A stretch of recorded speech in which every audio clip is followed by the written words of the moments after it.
بسم اللہ الرحمن الرحیم۔ گمنام ہیرو کے معزز ناظرین السلام علیکم۔ دوستو لائک ضرور کر دیا کریں، شکریہ۔ آئیے چلتے ہیں کہانی کی طرف۔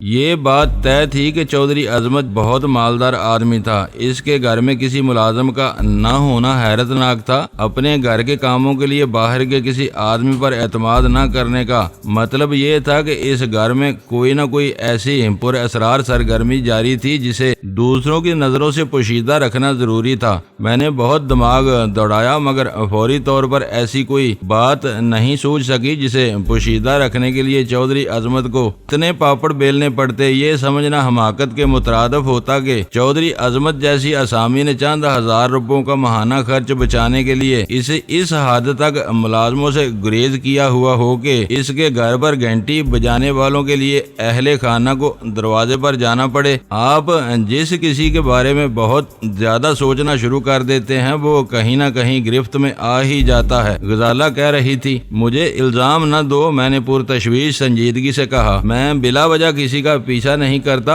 ہیومن سوسائٹی ایک NGO ہے۔ میں یہ نہیں کہتا کہ ہر NGO غلط کاموں میں ملوث ہے، مگر میں آنکھیں بند کر کے ہر NGO پر اعتبار بھی نہیں کر سکتا۔ اسی اصول کی روشنی میں مجھے ہیومن سوسائٹی کے بارے میں سوچنا پڑا۔ بس اب چکر چل پڑا ہے۔ چودھری عظمت کے ستارے جلد ہی گردش میں آ جائیں گے۔ وہ گفتگو آگے جاری نہ رہ سکی۔ اندر سے قالین پر قدموں کی آہٹ سنائی دی اور پھر سلمہ چوبی جالروں کے سروں پر لٹکی ہوئی چھوٹی چھوٹی گھنٹیوں کو جگاتی ہوئی ہمارے سامنے آ گئی۔ اس کے ہاتھوں میں چائے کی مختصر سی ٹرے تھی۔ میں نے کوئی تکلف نہیں کیا کیونکہ تھوڑی دیر بعد کھانے کا وقت ہو جائے گا۔ اس نے ٹرے میز پر رکھتے ہوئے کہا، اس وقت یہ بسکٹ اور ابلے ہوئے چنے ہی کافی رہیں گے، کھانا بعد میں کسی دن کھا لیا جائے گا۔ میں نے ٹرے کا جائزہ لیتے ہوئے جواب دیا، فی الحال تم یہاں بیٹھ جاؤ اور ہمیں اپنے ماموں وغیرہ کے بارے میں بتاؤ تاکہ ان سے ملاقات ہونے پر ہم بالکل کورے ثابت نہ ہوں۔ میں نے تکلفات میں وقت ضائع کرنے کے بجائے اپنی پیالی میں کچھ چھولے لے لیے۔ میرا اشارہ پا کر غزالہ نے بھی میری تقلید کی۔ سلمہ نے اپنی بات دہراتے ہوئے تاکید کی کہ ہم کھانا کھائے بغیر وہاں سے نہیں جائیں گے۔ میں نے اس بحث کو طول نہیں دیا، یہ کہہ کر اس موضوع کو ٹال دیا کہ تھوڑی دیر بعد اشتہا بیدار ہوئی تو بلا تکلف اس سے کھانا لگانے کی فرمائش کر دی جائے گی۔ باہمی مراسم کی گہرائی کی بنا پر اس نے میرے اس مصلحت امیز وعدے پر بھروسہ کر لیا اور چائے پینے میں مصروف ہو گئی۔ ہمارے بھائی کا گھر بھی یہیں کہیں آس پاس ہے۔ غزالہ نے کچھ دیر کے توقف کے بعد بات چھیڑی، یہاں سے کچھ دور ہے مگر اتنا بھی نہیں کہ سوچنا پڑے، 1.5-2 کلومیٹر سمجھ لو۔ سلمہ نے بتایا، پھر تو تمہارے اپنے ماموں سے روز ملاقات ہوتی رہتی ہوگی؟ میں نے پوچھا۔ خواہش کے باوجود ایسا نہیں ہو پاتا۔ وہ ایک گہرا سانس لے کر بولی، میرے ماموں بہت مصروف آدمی ہیں۔ کیا وہ اس وقت گھر پر موجود ہیں؟ میں نے محتاط لہجے میں وہ پہلا نازک سوال کر ڈالا۔ گئے ہوئے ہیں، بہت زندہ دل مگر درد مند آدمی ہیں۔ کاروبار سے فارغ ہوتے ہیں تو فلاحی کاموں میں مصروف ہو جاتے ہیں۔ اس وقت بھی ہیومن سوسائٹی کے دفتر میں بیٹھے ہوں گے۔ ان کو دوسروں کی خدمت کرنے کا ایسا چسکا لگا ہے کہ ہم کو ان سے شکایت ہونے لگتی ہے۔ ایسا ہونا چاہیے، غزالہ نے کہا۔ وہ چودھری ہیں، ہر چودھری اپنے گاؤں یا برادری کا سردار یا مکھیا ہوتا ہے، اسے لوگوں کا خیال رکھنا ہوتا ہے۔ پہلے ایسا ہوتا ہوگا، اب تو یہ ایک برادری کا نام رہ گیا ہے جس میں سب چودھری کہلاتے ہیں مگر کوئی کسی کا چودھری نہیں ہوتا۔ پورے خاندان میں ایک ماموں عظمت ہی ایسے ہیں جن کے دل میں سارے جہاں کا درد بھرا ہوا ہے۔ آئے دن یہاں سے پشاور اور پھر خیبر تک دوڑ لگاتے رہتے ہیں۔ بات ڈب پر آ رہی تھی۔ میں نے پوچھا، کیا ان کا کاروبار خیبر تک پھیلا ہوا ہے؟ کاروبار لاہور میں ہے، وہاں وہ غریبوں کی فلاح و بہبود کے کچھ منصوبے چلا رہے ہیں۔ سلمہ نے بتایا۔ کیوں، کیا لاہور اور پنجاب کے سارے غریب خوشحال ہو چکے ہیں؟ میں نے عذرائے تمسخر کہہ ڈالا، یہ انہی کو معلوم ہوگا۔ لاہور میں بھی ان کی ہیومن سوسائٹی کا بہت نام ہے مگر وہ زیادہ کام صوبہ سرحد میں کرتے ہیں۔ شاید اس کی وجہ یہ ہو کہ وہاں خانہ جنگی سے برباد ہو کر آنے والے افغان مہاجر مہاجروں کی تعداد بہت زیادہ ہے، وہ سخت موسم میں کھلے آسمان کے نیچے پڑے رہتے ہیں۔ میں نے اندازہ لگایا کہ چودھری عظمت کی سرگرمیوں کے بارے میں سلمیٰ کی معلومات سطحی تھیں۔ اس سے صرف یہ معلوم ہو سکتا تھا کہ چودھری عظمت کے بارے میں اس کے گھر اور خاندان والے کیا سوچتے تھے اور اس کے معمولات کیا تھے۔ یہ ہیومن سوسائٹی کیا کرتی ہے؟ میں نے بالکل انجان بن کر سوال کیا۔ بتا تو رہی ہوں کہ یہ کوئی فلاحی اور رفاہی تنظیم ہے۔ حیرت ہے کہ تم اس کے بارے میں کچھ نہیں جانتے۔ حیرت ظاہر کرنے کی ضرورت نہیں، تم بول رہی ہو کہ ہم کراچی سے آئے ہیں، پردیسی ہیں، لاہور کے بارے میں تم ہی ہمیں کچھ بتا سکتی ہو۔ ویسے یہ ہیومن سوسائٹی مال بنانے والی کوئی این جی او تو نہیں ہے؟ مجھے نہیں معلوم کہ این جی او کیا ہوتی ہے۔ میرے ماموں مال نہیں بناتے، اپنی جیب سے خرچ کرتے ہیں۔ این جی او نان گورنمنٹ آرگنائزیشن یا کسی بھی غیر سرکاری تنظیم کو کہتے ہیں جو تھوڑے سے مقامی چندے اور باری غیر ملکی امداد سے چلائی جاتی ہے۔ یہ انسانوں کی فلاح و بہبود، تعلیم و صحت، صفائی اور تربیت سے لے کر پرندوں کے بچوں کی دیکھ بھال تک کے لیے بنائی جا سکتی ہیں۔ تم میرے ماموں کا مذاق اڑا رہے ہو؟ سلمیٰ نے چونک کر سوال کیا۔ وہ بہت خوشحال اور ایماندار آدمی ہے، انہیں ایسی لوٹ مار کی کیا ضرورت ہے؟ میں نے ان کے لیے کچھ نہیں کہا، تم کو بتا رہا تھا کہ این جی او کیا ہوتی ہے۔ اس سے پہلے تم نے یہ بھی کہا تھا کہ عظمت ماموں کی ہیومن سوسائٹی این جی او ہو سکتی ہے۔ یہ میں مانتا ہوں، میں نے اپنی غلطی کا اعتراف کیا۔ بات میرے ذہن سے نکل گئی تھی کہ پہلے میں نے کیا کہا تھا۔ دراصل پاکستان میں این جی اوز کو ایک تحریک کے طور پر پھیلایا جا رہا ہے۔ یہ سلسلہ اس قدر پرکشش اور ترغیب آمیز ہے کہ سوجھ بوجھ رکھنے والے پڑھے لکھے اور چالاک لوگ تیزی سے اس جال میں پھنس رہے ہیں۔ کچھ ادارے واقعی کام کر رہے ہیں، مگر بیشتر کا سارا زور پیسہ کمانے پر ہے۔ میں ماموں سے ضرور پوچھوں گی، مگر مجھے یقین ہے کہ وہ ایسا نہیں کر سکتے۔ لوگ ان کی عزت کرتے ہیں۔ کیا تمہیں یہ بات عجیب نہیں لگتی کہ تمہاری عظمت ماموں نے اپنے گھر میں کوئی ملازم نہیں رکھا؟ میں نے قدرے توقف کے بعد پوچھا۔ پہلے اس گھر میں بھی نوکر چاکر ہوتے تھے، بعد میں ماموں نے ان کی چھٹی کر دی۔ ان کا نظریہ ہے کہ انسان کو اپنے کام خود کرنے چاہیے۔ یہ زیادتی ہے کہ پیسے کے بل پر دوسرے انسانوں کو اپنا غلام بنا کر رکھا جائے۔ جو کام ملازم کرتے ہیں وہ خود بھی کیے جا سکتے ہیں۔ اچھوتا خیال ہے، اس سے غریبوں کو بے یارو مددگار اور بے روزگار کیا جا سکتا ہے۔ یہ نظریہ قدرت کے اصولوں کے خلاف ہے۔ خدا چاہتا تو ہر شخص کو یکساں امیر یا غریب بنا سکتا تھا، انسانوں میں آمدنی اور وسائل کی کوئی تفریق نہ ہوتی۔ کیا تم اس فرق کے بغیر زندگی اور جدوجہد کا تصور کر سکتی ہو؟ یہ باتیں میری سمجھ سے باہر ہیں، ماموں ہی تمہیں ان کا جواب دے سکتے ہیں۔ میں کوشش کروں گی کہ ان سے تمہاری ملاقات ہو سکے۔ وہ سلمیٰ کی سادگی اور بے خبری تھی کہ وہ میری اور چودھری عظمت کی ملاقات کا بندوبست کرانے کے بارے میں سوچ رہی تھی۔ مجھ میں اتنے انتظار کا یارہ نہیں تھا۔ جوں جوں وقت گزر رہا تھا، چودھری عظمت کی ذات پر پیچ اور مشتبہ تر ہوتی جا رہی تھی۔ میری خواہش تھی کہ اس سے جلد از جلد میرا سامنا ہو سکے تاکہ کچھ حقائق سامنے آ سکے۔ سلمیٰ کی اس کے گھر میں موجودگی اور پھر ان دونوں کی قریبی رشتہ داری نے میرے لیے ایک بڑی مشکل پیدا کر دی تھی، جس کا کوئی آسان حل نظر نہیں آ رہا تھا۔ میں لاہور کے ہوٹل میں مظہر خان کے نام سے ٹھہرا ہوا تھا۔ میں چودھری عظمت سے کسی اور فردی نام سے ملاقات کرنے کا ارادہ لے کر آیا تھا۔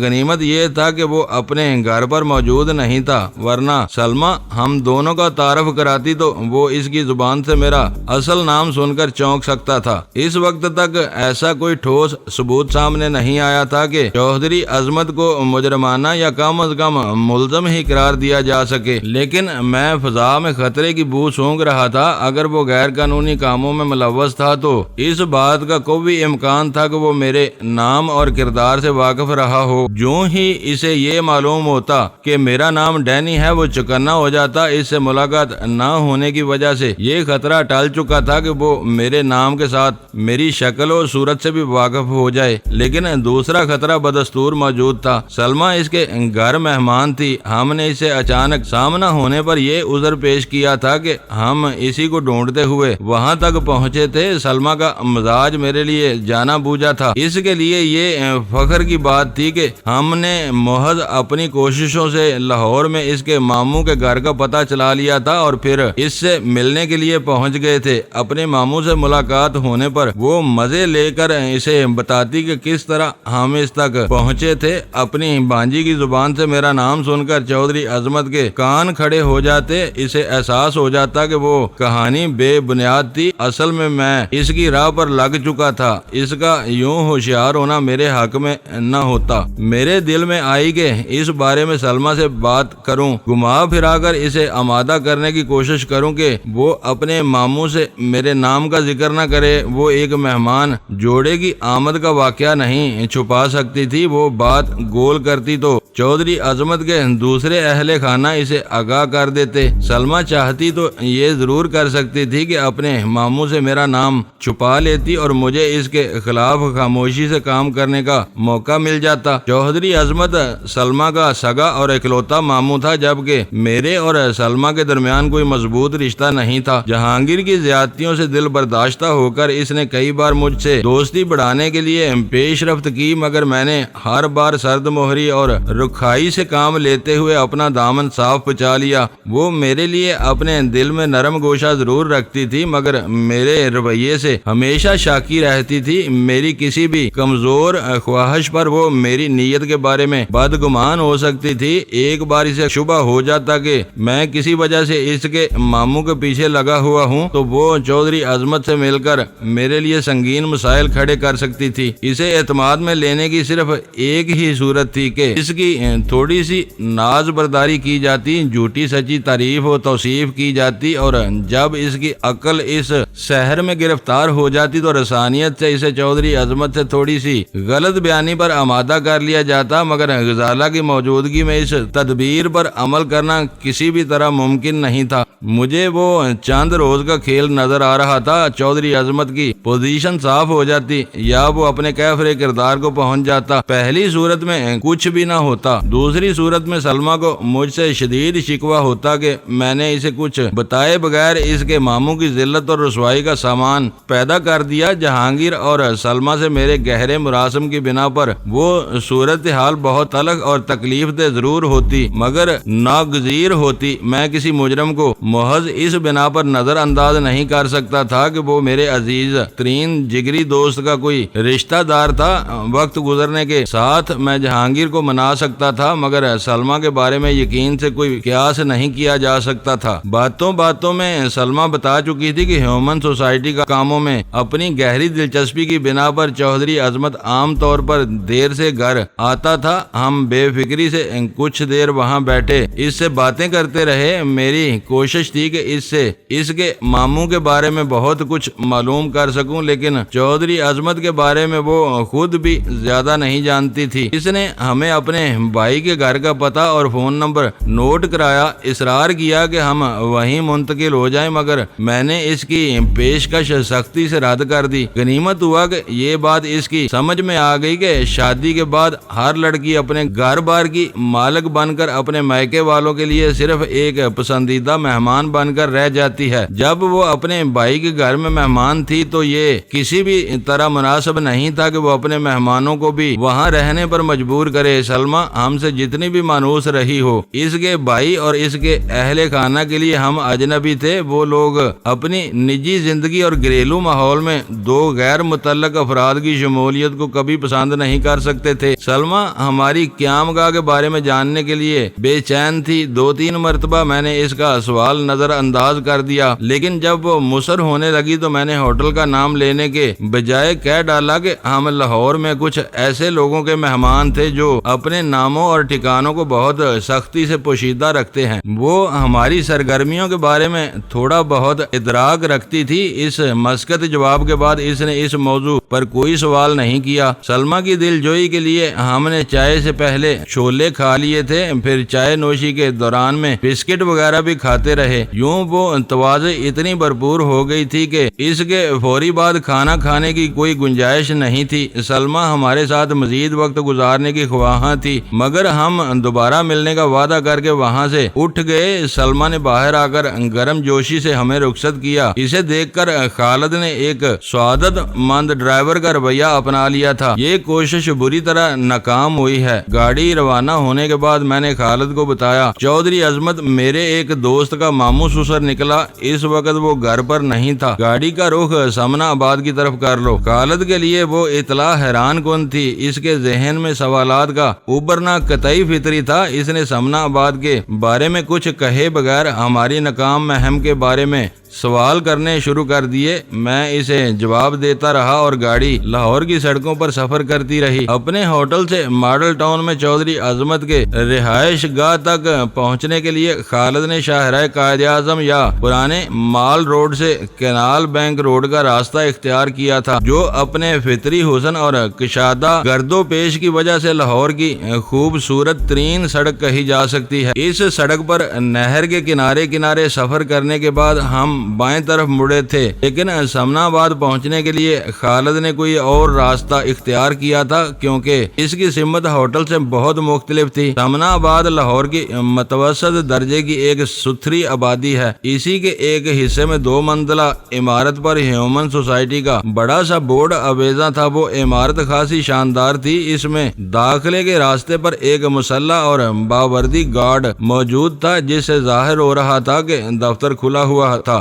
گاڑی سے اتر کر میں غزالہ کے ساتھ اس طرف چل دیا۔ کھلے ہوئے دروازے سے اکا دکا افراد کی آمد و رفت حوصلہ افزا تھی۔ ہم سیڑھیاں چڑھ کر مختصر سے برآمدے تک پہنچے تو مسلح گارڈ نے ہم سے کوئی تعارض نہیں کیا۔ ہم کھلے ہوئے دروازے سے گزر گئے۔ دروازہ عبور کرتے ہی ہم نے خود کو ایک ایسی آراستہ انتظار گاہ میں پایا جہاں مہمانوں کے بیٹھنے کے لیے صوفے پڑے ہوئے تھے۔ ایک طرف سفید کاؤنٹر بنا ہوا تھا، جس کے پیچھے ایک فیشنیبل لڑکی براجمان تھی۔ ہمارے داخل ہوتے ہی اس لڑکی نے مصنوعی استقبالیہ مسکراہٹ کے ساتھ ہماری طرف دیکھا۔ مجھے اس لڑکی کی موجودگی پر حیرت ہوئی۔ جو دفاتر رات کو دیر تک کھلے رہتے ہیں، وہاں کام کرنے والی لڑکیوں کو مقررہ وقت پر چھٹی دے دی جاتی ہے اور متبادل سے کام چلا لیا جاتا ہے، مگر اس کے بشرے پر تکان کے کوئی آثار نہیں تھے۔ وہ یوں تازہ دم نظر آ رہی تھی جیسے تھوڑی دیر پہلے ہی کام پر پہنچی ہو۔ میں نے ایک معروف اخبار کے نمائندے کی حیثیت سے اپنا تعارف کراتے ہوئے چودھری عظمت سے ملنے کی خواہش ظاہر کی تو اس نے اپنے سامنے پڑے ہوئے پیڈ پر کچھ کوائف نوٹ کرنے کے بعد انٹرکام پر کسی سے بات کی۔ وہ اپنے مخاطب کو بار بار بہت ادب سے سر کہہ رہی تھی۔ مجھے یقین ہو گیا کہ وہ براہ راست چودھری عظمت سے بات کر رہی تھی، مگر اس نے گفتگو کا سلسلہ ختم کرنے کے بعد معذرت خواہانہ لہجے میں بتایا کہ ہیومن سوسائٹی کا سربراہ اپنے دفتر میں موجود نہیں تھا۔ اس سے ملاقات کے لیے ہمیں پہلے سے وقت طے کرنا ضروری تھا۔ اس کے بغیر چودھری عظمت تک رسائی ممکن نہیں تھی۔ میرا اندازہ تھا کہ آپ ابھی انٹرکام پر چودھری صاحب نے بات کر رہی تھی، میں نے تلخی سے کہا۔ نو سر، اس نے خوش قلقی سے اپنا سارا ہلاتے ہوئے جواب دیا، میں نے ان کے سیکرٹری سے بات کی تھی۔ اگر چودھری صاحب اتنے مصروف ہیں تو ہم بھی ان کا وقت خراب کرنا مناسب نہیں سمجھتے۔ ہم اپنے اخبار کے قارئین کے لیے ہیومن سوسائٹی کے فلاحی کاموں کی کچھ تفصیل جاننا چاہتے ہیں، شاید یہ معلومات ان کے سیکرٹری سے ہی مل جائیں گی۔ وہ دفتر سے نکلنے والے تھے، پھر بھی میں پوچھ لیتی ہوں۔ یہ کہتے ہوئے اس نے انٹرکام پر بات کرنے کے لیے ریسیور اٹھایا ہی تھا کہ اندر سے راہداری میں ایک تنومند شخص نمودار ہوا۔ لڑکی نے گہرا سانس لے کر ریسیور کریڈل پر ڈال دیا۔ شاہد صاحب جا رہے ہیں، آپ کو کل آنا پڑے گا۔ اندر سے برآمد ہونے والا شخص خاصا فرعون سے معلوم ہوتا تھا۔ انتظار گاہ اور راہداری کے درمیان شفاف شیشے کی ایک لمبی دیوار کھڑی ہوئی تھی، جس میں سے آر پار دیکھا جا سکتا تھا، مگر شاہد نے وہاں سے گزرتے ہوئے انتظار گاہ کی طرف دیکھنے کی زحمت نہیں کی، سیدھا گزرتا ہوا دروازے کی طرف بڑھ گیا۔ میں نے کاؤنٹر پر بیٹھی ہوئی لڑکی کا شکریہ ادا کیا اور واپسی کے لیے مڑ گیا۔ شاہد پر نگاہ پڑتے ہی میرے دل میں نفرت کی ایک ہلکی سی لہر نے سر ابھارا تھا۔ طرح بعض افراد کی شخصیت ایسی ہوتی ہے کہ ان سے کوئی ربط ضبط یا واسطہ نہ ہونے کے باوجود ان سے بغض اور کینہ محسوس ہوتا ہے۔ شاہد کا شمار بھی ایسے لوگوں میں ہوتا تھا۔ چند ثانیے قبل اسے بتایا گیا تھا کہ کسی اخبار کے نمائندے اس کے باس سے ملنے کے لیے آئے ہوئے تھے، پھر بھی وہ ہمیں بری طرح نظر انداز کرتا ہوا باہر نکل گیا تھا۔ بے اختیار میرا دل چاہا تھا کہ باہر نکل کر اسے گریبان سے پکڑ لیا جائے اور مار مار کر بے حال کر دیا جائے، اور وہ ایک اضطراری رو تھی جس کے تحت میں استقبالیہ کاؤنٹر سے رخصت ہوا، مگر چند قدم طے کرنے کے بعد مجھے احساس ہو گیا کہ ہاتھ میں کوئی سرا نہ ہونے کے باوجود شاہد سے بیڑنا کرینِ مصلحت نہیں تھا۔ چند منٹ کے وقفے میں ہماری واپسی کسی وضاحت کی محتاج نہیں تھی۔ خالد کو اندازہ ہو گیا کہ چودھری عظمت سے ملاقات کی ہماری دوسری کوشش بھی ناکامی سے دوچار ہوئی۔ اس نے ہم سے اس بارے میں کوئی سوال کرنے کے بجائے پوچھا، اب اندر سے سیاہ سوٹ میں کون نکلا تھا؟ چودھری عظمت کا سیکرٹری تھا۔ تم اس کے بارے میں کیوں پوچھ رہے ہو؟ میں نے قدرے حیرت سے سوال کیا۔ وہ اندر سے نکلا اور اپنی گاڑی سٹارٹ کرتے ہی ہوا ہو گیا، شاید عجلت میں کہیں گیا ہے۔ ہماری گاڑی حرکت میں آ چکی تھی۔ میں نے کہا، ہو سکے تو ایک کوشش کر لو، شاید اس کا تعاقب برابر ثابت ہو سکے۔ مشکل ہے،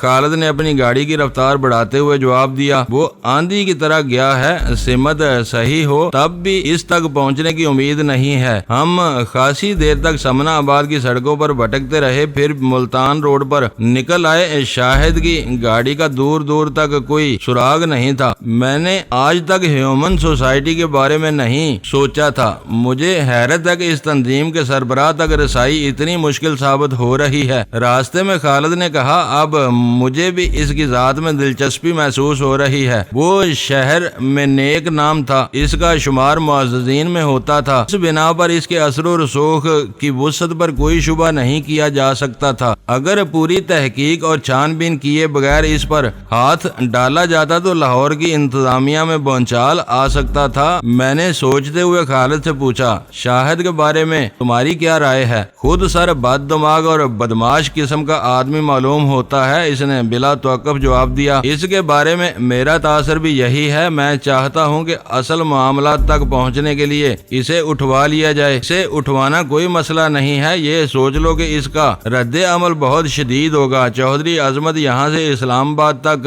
ہر ایک کو ہلا کر رکھ دے گا۔ میں اتنے بڑے فیصلے کا بوجھ نہیں اٹھا سکتا۔ میں ابھی تک نہیں سمجھ سکا کہ ہیومن سوسائٹی کے بارے میں تم کیا سوچ رہے ہو۔ میں لاہور میں رہتا ہوں، لیکن ابھی تک میں نے ان کے بارے میں کوئی ایسی بات نہیں سنی جسے بنیاد بنا کر ان کے خلاف کوئی قدم اٹھایا جا سکے۔ میں بھی اور کچھ نہیں سوچ رہا، میرے سامنے صرف یہ بات ہے کہ ان کا دامن بالکل بے داغ ہے۔ ہمارے معاشرے میں یہ انہونی سی بات ہے، فلاحی سرگرمیوں کے اس قدر شفاف ریکارڈ سے شبہات پیدا ہوتے ہیں۔ وہ لوگ جو کچھ کر رہے ہیں اس قدر احتیاط اور منصوبہ بندی سے کر رہے ہیں کہ ان سے معمول کی غلطیاں بھی سرزد نہیں ہو رہی۔ حیرت ہے کہ اب تک کسی نے اس بارے میں کیوں نہیں سوچا۔ تمہارے کہنے پر مجھے احساس ہو رہا ہے کہ یہ نکات قابل توجہ ہیں۔ خالد نے اعتراف کیا، ان پر کام کیا جانا چاہیے، لیکن محض ان نکات کی بنا پر کوئی بڑا فیصلہ نہیں کیا جا سکتا۔ اس کے لیے وقت درکار ہوگا۔ خالد سے میری شناسائی پرانی نہیں تھی، وہ میرے بارے میں بہت کچھ سن چکا تھا، مگر میرے کہنے پر کوئی بڑا فیصلہ کرنے کے موڈ میں نظر نہیں آ رہا تھا۔ میں نے وہ بات وہیں ختم کر دی۔ ایس ٹی ایف میں ہر اسٹیشن کمانڈر اپنی ثوابدید کے مطابق فیصلے کرنے کے لیے آزاد اور خود مختار تھا، لیکن اپنے کیے ہوئے فیصلوں کے نتائج کے بارے میں اپنے سربراہ کو جواب دیتا۔ غیر تحریری پالیسی سے انحراف کی صورت میں اسٹیشن کمانڈر کا گوشمالی سے بچنا ناممکن تھا۔ ملتان روڈ سے ہوتے ہوئے لوئر مال روڈ پر جا نکلے۔ اس دوران میں گاڑی میں خاموشی رہی۔ خالد نے بھی بانپ لیا تھا کہ اس کا محتاط رویہ مجھے قدرے شاک گزرا تھا، مگر وہ خود بھی اپنی ملازمت کے ضابطوں کا قیدی تھا۔ فرق صرف صرف یہ تھا کہ وہ خالد احمد تھا، اول خان نہیں تھا۔ اول خان کی سب سے بڑی خامی یا خوبی یہ تھی کہ وہ میری کہی ہوئی ہر بات پر آنکھیں بند کر کے عمل کر گزرتا تھا، اور پھر اسے اپنے مشورے کے مضر اثرات سے محفوظ رکھنا میری ذمہ داری بن جاتا تھا۔ یہ ہم دونوں کے مقدر کی بات تھی کہ اس طریقہ کار پر عمل کرتے ہوئے اول خان کو ایک موقع کے سوا کبھی ندامت کا سامنا نہیں کرنا پڑا تھا۔ الحدید نامی لانچ کے ذریعے اسلحے اور ہتھیاروں کی اسمگلنگ میں ناکامی کے بعد متاثرہ فریق کے زبردست دباؤ پر اول خان کو کراچی سے تبدیل کر دیا گیا تھا۔ بظاہر وہ ایک تادیبی قدم تھا، لیکن میری دانست میں وہ اول خان کی عمدہ کارگزاری کا کھلا اعتراف تھا کہ اس نے ملک دشمنوں کو کراچی کا ساحل استعمال کرنے کی کوششوں میں کامیاب نہیں ہونے دیا تھا۔ ویران ساحلی علاقے کو ان کا مدفن بنا دیا تھا۔ خالد نے ہوٹل کے پورچ میں ہمیں اتارنے کے لیے گاڑی روکی تو میں نے اس سے الوداعی مصافحہ کرنے کی کوشش کی، مگر اس نے نرمی سے میرا ہاتھ تھام لیا اور لجاجت سے بولا، میں گاڑی پار کر کے تمہارے کمرے میں آ رہا ہوں، بس چند منٹ کے لیے ضروری بات کرنی ہے۔ مجھے اس کا ماضی الضمیر سمجھنے میں کوئی دشواری پیش نہیں آئی۔ وہ ہمارے ساتھ بیٹھ کر کشیدگی کا ازالہ کرنا چاہ رہا تھا۔ وہ خالد کی اپنی سوچ تھی۔ حقیقت یہ تھی کہ وقتی طور پر مجھے اس کے رویے سے رنج ہوا تھا، لیکن بعد میں نے ہر ملال کو اپنے دل سے نکال دیا تھا۔ ضروری نہیں تھا کہ ایس ٹی ایف کا ہر رکن ہر وقت میرے مشوروں پر بے چوں چرا کیے عمل کرنے کے لیے تیار رہے۔ ان لوگوں کی اپنی بھی کوئی مجبوری ہو سکتی تھی۔ غزالہ نے کاؤنٹر سے چابی لی اور ہم دونوں لفٹ کے ذریعے اپنے فلور پر پہنچ کر کمرے میں داخل ہو گئے۔ جوتوں سے نجات حاصل کر کے غزالہ غسل خانے میں جا گھسی۔ میں نے ٹیلی ویژن آن کر دیا۔ اسی اثنا میں خالد کمرے کے دروازے پر دستک دینے اور اجازت ملنے پر اندر آ گیا۔ وہ صورتحال خاصی دلچسپ تھی۔ خالد اپنی مجبوری پر معذرت خواہ تھا اور میں اپنی خوش فہمی پر نادم تھا۔ چند لمحوں میں دونوں کو اندازہ ہو گیا کہ بات کچھ نہیں تھی، بس راستے میں اختیار کی جانے والی طویل خاموشی نے ہم دونوں کو تردد میں مبتلا کر دیا تھا۔ خالد ان لوگوں سے براہ راست بیڑنے کے سوا ہر کاروائی پر آمادہ تھا، اور میں بھی اس دوران میں چودھری عظمت کو گھیرنے کے لیے کسی متبادل طریقہ کار کے بارے میں سوچتا رہا تھا۔ جب سوچ یکساں ہو تو پھر زیادہ بحث اور تکرار کی کوئی گنجائش نہیں رہتی۔ ذرا سی دیر میں یہ طے ہو گیا کہ خالد ان لوگوں کی سرگرمیوں کے بارے میں زیادہ سے زیادہ معلومات یکجا کر کے مجھ سے اگلے دن ملے گا، اور ان معلومات کی روشنی میں ہیومن سوسائٹی والوں کی سرگرمیوں کا جائزہ لینے کا کوئی پروگرام طے کیا جائے گا۔ غزالہ لباس تبدیل کر کے غسل خانے سے برآمد ہوئی تو اس موضوع پر میری اور خالد کی گفتگو تقریباً ختم ہو چکی تھی۔ خالد حساس طبیعت کا مالک تھا اور ساتھ ہی زیرک بھی۔ رات تیزی سے گزر رہی تھی۔ ہم دونوں میاں بیوی ہوٹل کے ایک کمرے میں رہ رہے تھے۔ وہی ہماری کل کائنات تھی۔